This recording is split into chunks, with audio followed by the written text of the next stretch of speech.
scenes, is the rape scene, and probably one of the most interesting because it's really it was an opportunity to go deeply inside of Brandon's identity, which was here was a girl who had shaped herself into her fantasy of a boy, and now that identity was being shattered, and I wanted to make sure not to exploit Brandon in any way. I wanted to make sure that the audience understood exactly where Brandon's identity was.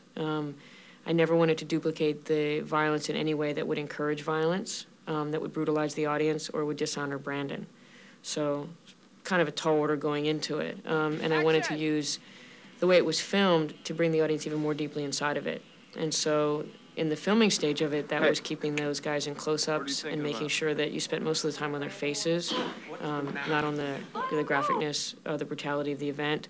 And yet at the same time making sure that viscerally, as you were destroying Brandon's identity, there was the physical component of the rape, and then particularly in the editing, to make sure. In the bathroom scene is the first time that Brandon actually, his identity is shattered.